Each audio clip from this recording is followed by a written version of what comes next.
বন্ধুরা, নতুন বছরের প্রথম ভিডিও নিয়ে এসেছি। তোমাদের সবাইকে জানাই হ্যাপি নিউ ইয়ার। তোমাদের নতুন বছর খুব ভালো কাটুক। আজকে ভিডিও করব রসিকরাজ গোপাল ভাঁড়কে নিয়ে।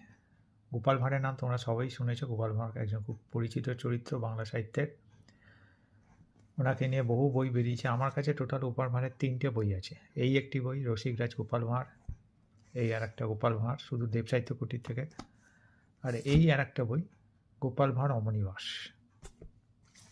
এই বইটা আমি একদিন ছোটোবেলায় কিনেছিলাম, রসিকরাজ গোপাল ভাঁড়। এটাতে গোপাল ভাঁড়ের হার্ড কভারেরই বই। এই যে রসিকরাজ গোপাল ভাঁড়। এটাতে গোপাল ভাঁড়ের মোরালের সব গল্পই আছে, মানে যেগুলো গোপাল ভাঁড়ের পপুলার গল্প দেখতেই পাচ্ছ।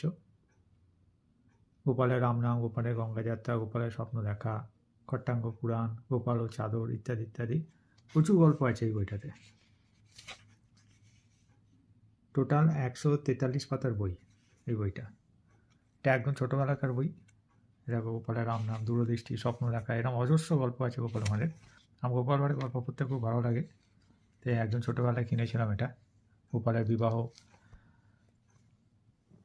তারপরে যে বইটা কিনেছিলাম সেটা হচ্ছে এটা, গোপাল ভাঁড় অমনিবাস। এটা 2024 কিনেছিলাম। এটা একদম গোপাল ভাঁড়ের ছোটো থেকে বড় অবধি, মানে ছোটোবেলা থেকে বড়োবেলা অবধি সমস্ত গল্প ধরে রাখা হয়েছে। এটাও হার্ড কভারের বই, দেখতেই পাচ্ছ।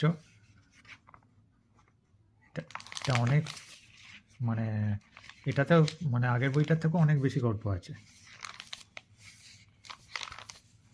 সব গল্প আমারও এখনো পড়া হয়নি।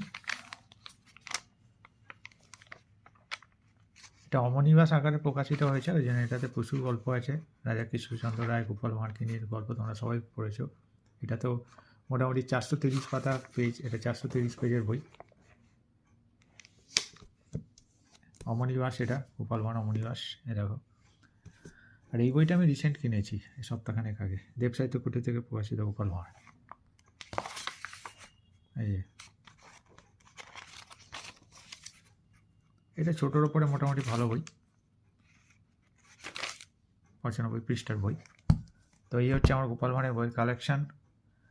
যদি তোমরা গোপাল ভাঁড়ের বই ভালোবাসো, গোপাল ভাঁড়ের গল্প পড়তে ভালোবাসো, তাহলে অবশ্যই গোপাল ভাঁড়ের বই কেনো এবং পড়ো। মন ভালো হবে। খুব খুব হাসির গল্প প্রত্যেকটা গল্পই। আমার তো প্রচণ্ড ভালো লাগে। আমার মন খারাপ থাকলে গোপাল ভাঁড়ের বই পড়ি। তোমরাও পড়ো। নতুন বছর তোমাদের সব ভালো কাটুক, এই বলে আজকের ভিডিও শেষ করছি। যদি ভিডিওটা ভালো লাগে তাহলে ভিডিওটা লাইক করো, আমার চ্যানেল সাবস্ক্রাইব করো। নমস্কার।